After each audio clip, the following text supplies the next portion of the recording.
우리가 이 땅을 살아가면서 인생 가운데 여러 크고 작은 일들이 생기게 됩니다. 특별히 우리가 작은 일들, 여러 가지 일들을 경험하지만 때로는 그 작은 일들과 비교가 되지 않은 게 큰 일들을 우리는 살면서 겪습니다. 인생에 때로는 한평생 동안에 한 번 내지는 2번 겪을 만한 큰 일들, 그러한 일들이 때론 우리들에게 닥치게 되어지고 또한 그러한 일들을 우리가 맞닥뜨리게 됩니다. 특별히 한국에서 사는 우리들 가운데 70대 그리고 80대 이 분들을 일컬어서 역전의 세대, 기적의 세대 또는 고난의 세대라고 우리가 부릅니다. 남들은 살면서 한평생 동안 한 번 겪기도 어려운 일들을 이분들은 여러 번 겪으셨기 때문입니다. 일제의 그 어려운 시절과 광복을 겪으셨고 한국 전쟁을 겪으셨고 그 이후에 우리나라가 발전하면서 나타났던 많은 일들을 그분들은 몸소 겪고 또 그 시간들을 살아왔기 때문에 그분들을 일컬어서 이와 같이 부릅니다. 우리가 이 땅을 살면서 그와 같이 중요한 일들을 겪을 때 특별히 기억해야 될 것이 있습니다.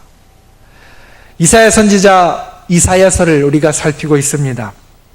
이사야 선지자는 그의 삶을 살면서 그와 같이 인생의 중요한 일들을 여러 번 겪습니다. 대부분 선지자들을 하나님께서 중요한 일, 그리고 위급한 일, 위태한 일들 가운데 세우십니다. 그리고 그 가운데 하나님의 말씀을 전하시고 우리들에게 알려주십니다. 선지자들이 대개 하나나 2개의 위태한 일, 위중한 일, 중요한 일을 경험하였다라고 한다면 이사야 선지자는 살면서 크게 3개의 큰 일, 중요한 일을 경험했습니다. 첫 번째는 무엇이었냐면 우리가 지난 시간에 지난주에 함께 살폈던 시리아 에브라임 전쟁이라고 불리는 전쟁입니다. 유다 나라에 있었던 이사야 그리고 그의 백성들을 향해서 북쪽에 있었던 이스라엘과 아람이라는 2 나라가 연합해서 쳐들어왔습니다. 전쟁의 소용돌이 가운데 들어갔고 그리고 그 전쟁을 이길 수가 없어서 외부에 손을 내미는 그러한 일까지 나타났습니다. 그 큰 전쟁의 일, 이 하나만 가지고도 쉽지 않은 일일 텐데 그로부터 약 한 10년이 지난 후 722년에 또 큰 일을 이사야 선지자는 겪습니다. 그것은 무엇이냐면 바로 북왕국 이스라엘의 멸망이었습니다. 이사야가 사는 곳은 남쪽이었지만 형제 나라였던 그 북쪽의 왕국이 무너지는 것을 보면서 큰 충격을 받습니다.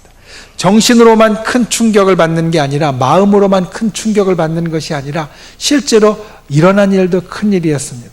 아수르라는 나라가 큰 나라가 와서 그 북쪽에 있는 이스라엘을 점령하고 그것을 자기의 땅으로 삼으면서 그곳에 있었던 많은 사람들이 피난을 갔습니다. 어디로 갔겠습니까? 대부분 남쪽으로 피난을 왔습니다.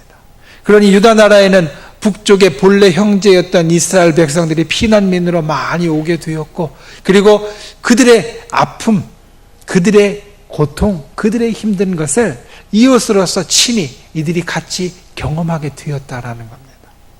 그것으로 끝이 아니었습니다. 약 20년이 지난 후에 유다 나라는 다시 한번 큰 사건을 경험하게 되어지는데 그것은 무엇이냐면 아수르가 그 북쪽의 형제 나라를 멸망시켰던 아수르가 이제 유다 나라까지 쳐들어 왔던 겁니다. 유다 나라의 모든 도시, 성읍들이 다 쑥대밭이 되었습니다. 폐허가 되었습니다. 예루살렘만 간신히 남을 지경이 되었습니다. 그러한 위태한 일, 위중한 일, 정말로 중요하고 긴급한 일이 이 이사야의 삶 가운데 나타났다라는 겁니다. 그리고 그러한 중요한 일을 당하여서 하나님께서는 이사야 선지자를 통하여서 하나님의 백성들에게 말씀을 주십니다. 우리도 이 땅을 살면서 중요한 일을 당합니다. 위태한 일을 당합니다. 위중한 일을 당합니다. 큰 일들을 당합니다. 그리고 그때 하나님께서 우리들에게 주시는 말씀들이 있습니다. 오늘 이사야서의 말씀을 통하여서 중요한 일들을 당할 때 큰 일들을 경험할 때 주께서 우리들에게 무엇을 말씀하시는가, 그 말씀을 듣고 새길 수 있는 그런 귀한 시간이 되실 수 있기를 주님의 이름으로 축원을 드립니다. 첫 번째로 그러한 중요한 일들 가운데 하나님께서 하시는 말씀은 이것입니다. 내가 주관자다. 내가 주관자다. 하나님이 주관자이시다라는 겁니다. 기원전 701년에 있었던 아수르의 유다 침공은 아주 큰 일이었습니다. 유다 나라가 그 전에는 전혀 경험해 보지 못했던 아주 심각한 사태였습니다. 본래 유다 나라는 아수르의 영향권 하에 있었습니다. 아수르가 유다 나라의 큰 일을 간섭하고 좌지우지했습니다. 하나님께 신실했던 왕 히스기야는 그것이 마음에 들지 않았습니다. 하나님의 나라, 하나님의 백성이 저 이방 나라, 아무리 강대국이고 큰 나라라 할지라도 그 나라의 간섭을 받고 그 나라에 의해서 좌지우지되는 것이 마음에 들지 않았습니다. 그런데 그때 마침 아수르의 큰 일이 생깁니다. 어떤 일이었냐면 왕이 바뀌게 된 겁니다. 그것도 순탄하게 바뀐 것이 아니라 갑자기 바뀌게 되면서 아수르라는 나라가 잠시 혼란에 빠지게 되었습니다. 히스기야는 이것을 놓치지 않았습니다. 그래, 지금이 바로 이 아수르의 간섭에서 벗어날 때야. 그런데 나 혼자는 안 되니까 주변에 도움을 받기 위해서 손을 벌렸습니다. 아수르와 견줄 만한 나라 바빌론에 손을 벌렸고, 또 아수르와 견줄 만한 다른 나라 애굽의 이집트에 손을 벌렸습니다. 이 두 나라의 도움을 받아서 아시리아의 반기를 들고 이제는 더 이상 당신의 간섭을 받지 않겠다라고 선포했습니다. 당시 아수르의 왕은 사네립이었습니다. 사네립이 즉위할 때 나라가 잠시 혼란했지만 그것을 금방 수습한 사네립은 이 유다 나라로 그의 눈길을 향했습니다. 우리가 잠시 혼란한 틈을 타서 우리에게 반기를 들어 이 조그만 나라를 그냥 두려고 하지 않았습니다. 온 힘을 다해서 이 나라를 쳤습니다. 유다 나라 모든 곳이 이 아수르의 수중에 떨어졌습니다. 유다 예루살렘이 가장 큰 도시이고 유다에 있어서 두 번째로 큰 도시가 라기스라는 도시입니다. 이 라기스라는 도시는 유다의 남쪽에 치우쳐 있습니다. 예루살렘은 북쪽에 있고 라기스는 남쪽에 있습니다. 마치 오늘 우리나라로 비교하자면 서울과 부산 정도 되는 그 도시들이 예루살렘과 라기스였습니다. 당시 유다의 두 번째 도시였던 라기스, 유다의 모든 곳들을 다 철저하게 짓밟았던 사네립은 이 라기스도 함락해버립니다. 그리고 이 라기스를 예루살렘을 침략하기 위한, 예루살렘을 공격하기 위한 근거지로 삼습니다. 이제 사네립의 칼끝은 예루살렘을 향하였습니다. 아수르의 군대가 다 올라가서 예루살렘 성을 포위했습니다. 둘러쌌습니다. 그리고 항복하라고 권고하고 항복하라고 소리 질렀습니다. 당시 사네립 그 왕궁의 표현은 예루살렘에 있는 히스기야를 이렇게 표현합니다. 내가 그를 세 장의 새같이 가두었다. 마치 세 장, 그 조그만 세 장 가운데 새 하나를 가둔 것 같이 예루살렘이라는 성을 내가 다 포위하고 그 예루살렘을 다 막아섰으며 그 예루살렘의 히스기야를 세 장의 새같이 만들어 놓았다라는 겁니다. 예루살렘은 이제까지 존재했던 역사상 가장 위험한 순간을 맞이했습니다. 이사야서 1장 8절은 이때의 상황을 다음과 같이 표현합니다. 딸 시온은 포도원의 망대같이 참외밭의 원두막같이 애워싸인 성읍같이 겨우 남았도다. 이제는 전쟁에 대비해서 성에 비축해 놓은 먹을 것도 물자들도 거의 다 떨어졌고 예루살렘과 그 주민들은 죽을 날만 바라보는 신세가 되었습니다. 그들은 생각했습니다. 우리 하나님의 힘이 여기까지인가 보다. 이제는 다 끝났나 보다. 그런데 그때 히스기야는 하나님께 기도합니다. 그리고 하나님의 기도에 따라 놀라운 역사가 나타납니다. 이스라엘 군대가, 이스라엘 백성이, 유다의 백성들이 예루살렘 성 밖에 나가서 싸운 것도 아닌데 아수르 진영에 스스로 자중진환이 일어나고 또 본국에 급한 일이 생기면서 그 군대가 예루살렘의 포위를 풀고 그리고 그 아수르의 군대가 본국으로 급하게 회군하는 돌아가는 일이 나타났다라는 겁니다. 남들이 볼 때 당연히 유다의 예루살렘이 함락될 만한 때, 국가의 운명이 끝났을 만한 시간, 그때 하나님은 이와 같이 역사하셨습니다. 그리고 나서 말씀하십니다. 내가 만물의 주관자이다. 이스라엘 백성들은 포기하고 있었습니다. 그래, 하나님은 믿는 자의 하나님이신가 보다. 믿는 자에게만 역사하시고 믿는 자에게만 섭리하시고 믿는 자들만 주관하시는 분이신가 보다. 우리나라만 어떻게 하실 수 있지 저 강대한 나라 아수르는 어떻게 하실 수 없으신 분인가 보다. 그런데 그때 하나님께서 하시는 말씀이 이것입니다. 내가 온 만물을 창조하였고 내가 온 만물을 주관하는 자다. 하나님이 온 세상의 주관자가 되십니다. 하나님이 온 만물의 주관자가 되십니다. 새삼스러운 얘기입니까? 아닙니다. 우리가 잘 알고 있는 이야기입니다. 이스라엘 백성도 마찬가지였습니다. 하나님의 말씀을 항상 가까이 하고 그 말씀을 항상 외우는 이스라엘 백성도 하나님께서 온 만물의 주관자라는 것을 알고 있었습니다. 그런데 이 기본이 정말로 중요한 때, 정말로 어려울 때, 정말로 위급할 때 우리 속에 세워져 있어야 한다. 하나님께서 오늘 이사야 선지자를 통해서 우리들에게 이야기하시는 것이 바로 이것입니다.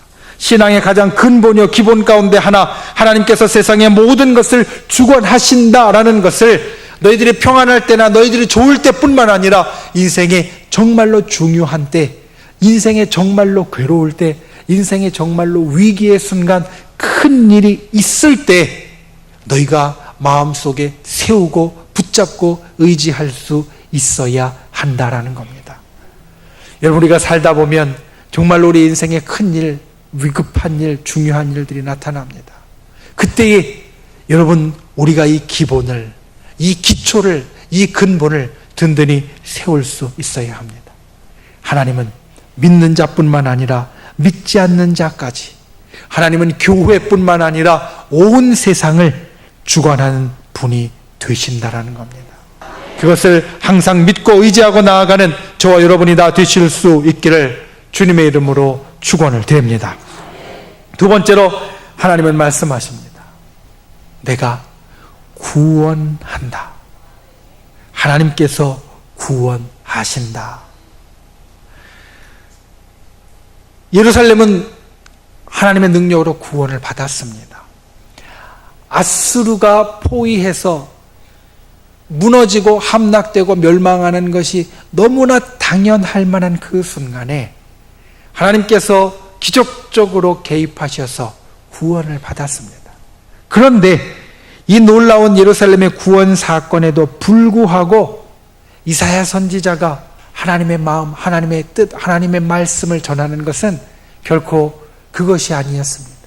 이사야서 1장은 이사야가 선포한 메시지, 이사야의 선포에, 이사야의 선언에, 이사야의 예언의 요약이라고 불리는데, 이사야서 1장은 유다와 예루살렘을 소돔과 고모라에 비교합니다.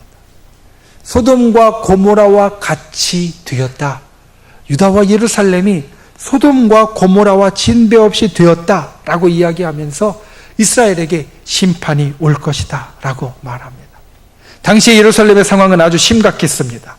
이사야서 6장은 이사야 선지자가 하나님의 부름을 받은 부르심의 장, 소명의 장이라고 불리는 부분입니다. 거기에 보면 하나님께서 저 천상의 좌정에 계시면서 천상의 존재들과 함께 천상회의를 하면서 이사야 선지자를 거기에 참여시키고, 그리고 이사야 선지자를 향하여서 이렇게 말씀합니다. 내가 누구를 보내며 누가 우리를 위하여 갈고.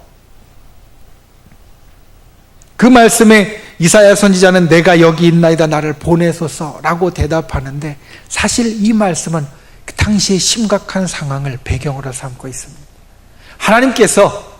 하나님께서 보내실 만한 사람, 하나님을 위하여 갈 만한 사람, 보통 때 같으면 하나님께서 선택하셔서 부르셔서 하라라고 명하실 만한 사람, 그런 사람을 이제는 찾아볼 수 없다라는 겁니다.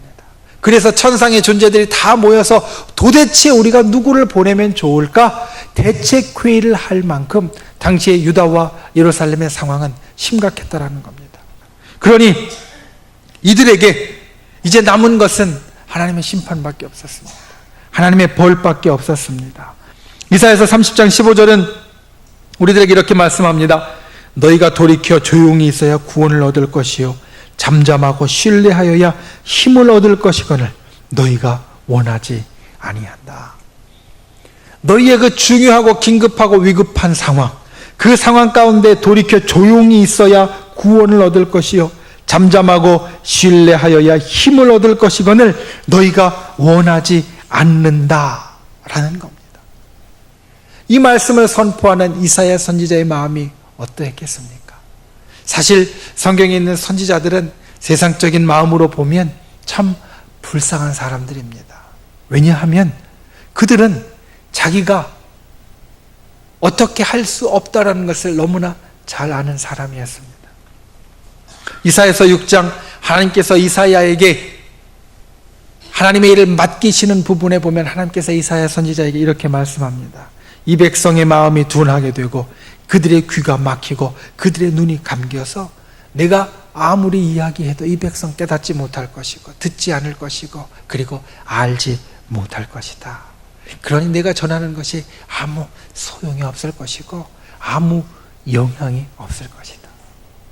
그러니 선지자들은 내가 하는 일이, 내가 맡은 일이, 나에게 주어진 일이 실패할 일, 되어지지 않을 일, 그리고 엎어질 일이라는 것을 알고 있었으니 그들은 참 세상적인 눈으로 보면 불쌍하고 가련한 사람이었습니다.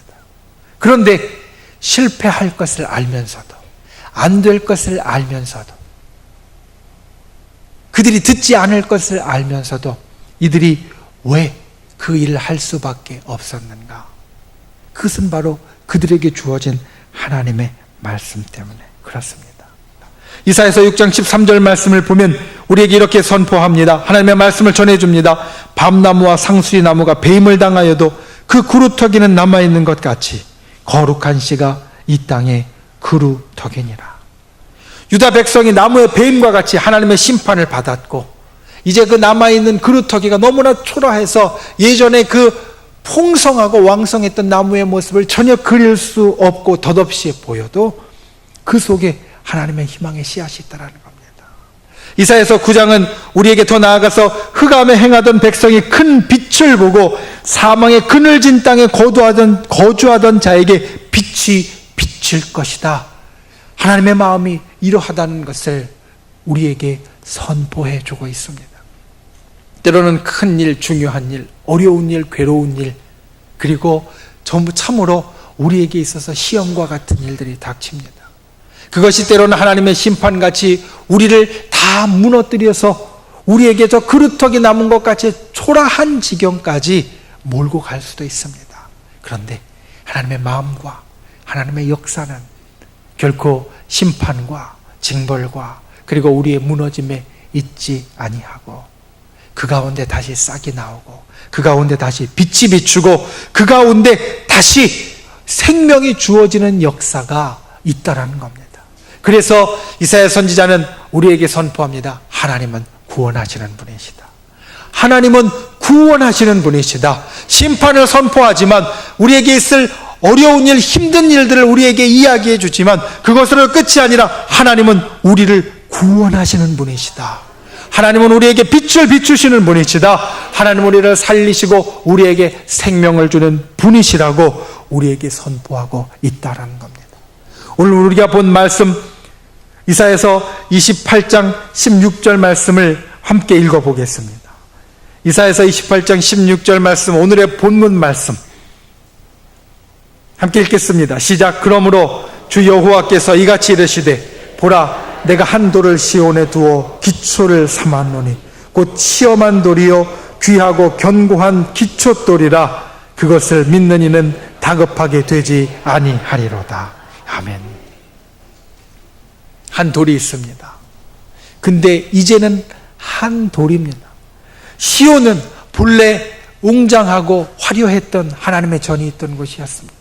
그런데 그 시온에 이제는 한 돌밖에 남지 않았습니다. 참으로 위태하고 어렵고 힘든 일들을 경험하고 모든 것이 이제는 무너진 것 같이 회파한 것 같이 한 돌밖에 남지 않았습니다. 그래서 그 돌을 시험한 돌이라고 부릅니다. 그런데 그것이 끝이 아닙니다. 이 돌이 시험을 받아서 이 돌이 무너져서 이제는 하나밖에 남지 않았다 할지라도 그것을 어떻게 삼으시느냐? 귀하고 견고한 기초돌로 삼으실 것이다. 여러분, 하나님은 구원하시는 분이십니다. 심판도 회복도 오로지 하나님께 있다라고 이사야 선지자는 우리들에게 선포합니다. 그러니 너희는 하나님과 함께하는 자가 되라. 여러분, 혹시 다 무너지셨습니까? 다 베어지셨습니까? 너무 괴롭고 힘듭니까? 그렇다 할지라도 여전히 하나님과 함께하는 분이 되십시오. 폐허 중에 돌 하나 남아있는 것 같고 폐허 중에 그루터기만 남아있는 것 같아도 그것을 바라보시기 바랍니다. 하나님께서 함께 하시면 거기에 생명이 있습니다. 하나님께서 함께 하시면 거기에 빛이 비춥니다. 하나님께서 함께 하시면 거기에 희망과 소망이 있습니다. 저 여러분이 진정 하나님께서 구원하신다는 이 이사야 선지자의 이야기를 오늘 우리의 가슴 속에 새기는 분들이 되시기를 바랍니다. 심판도 구원도 하나님께로부터 옵니다. 때로 우리의 삶 가운데 괴롭고 어려운 심판이 있을 수도 있습니다. 하지만 그 심판의 이야기를 선포하면서 선지자들이 그의 일들을 쉬지 않았던 이유는 반드시 그 뒤에 구원의 역사가 있었기 때문입니다. 하나님께서 약속하셨기 때문입니다. 그러니 희망을 잃어서는 안 된다. 소망을 내려놓아서는 안 된다. 그와 같은 하나님의 사랑과 우리를 향한 구원의 역사를 기대하는 분들이 되십시오. 의지하는 분들이 되십시오. 그것을 가슴에 담는 분들이 되시기를 바랍니다. 구원의 하나님, 그 구원의 하나님의 역사를 우리의 삶 가운데 갖는 저와 여러분들이 다 되실 수 있기를 주님의 이름으로 축원을 드립니다. 말씀을 맺습니다. 우리의 삶에 참으로 위태하고 그리고 긴급하고 어렵고 중요한 일들 있습니다. 어떠한 일들은 그냥 아무 일도 아닌 것 같이 지나가는 작은 일들이 되어지지만 우리가 살다 보면 우리의 삶 가운데, 우리의 생활 가운데 정말로 중요하고 때로는 힘들고 괴로운 일들이 우리에게 분명히 있습니다. 그러한 일들을 당하였을 때 오늘 이사야 선지자를 통하여 우리들에게 하시는 이 말씀을 기억하는 분들이 되시기를 바랍니다. 하나님이 주관자이십니다. 그 주관자이신 하나님을 붙잡고 우리 믿음의 고백을 마음속에 내려놓지 않는 분들이 다 되실 수 있기를 주님의 이름으로 축원을 드립니다. 그리고 두 번째, 하나님은 구원하십니다. 때로 심판과 같이 고난과 같이 괴로움과 같이 어려운 일이 우리들에게 있다 할지라도 하나님의 뜻은 우리에게 빛을 비추는 것이고 우리를 세워주시는 것이고 우리에게 생명을 주시는 것입니다. 하나님은 구원의 하나님이십니다. 다 무너져서 돌 하나가 있다 할지라도 희망을 놓지 않는 분들이 되시길 바랍니다. 다 베어져서 그루터기만 남았다 할지라도 소망을 버리지 않는 분들이 되시길 바랍니다. 하나님께서 거기에 빛을 비추시고 그 가운데 생명을 부어 주실 것입니다. 그 구원하시는 하나님의 역사를 언제나 가슴 속에 담는 그리고 붙잡고 의지하는 저와 여러분이 되실 수 있기를 주님의 이름으로 축원을 드립니다.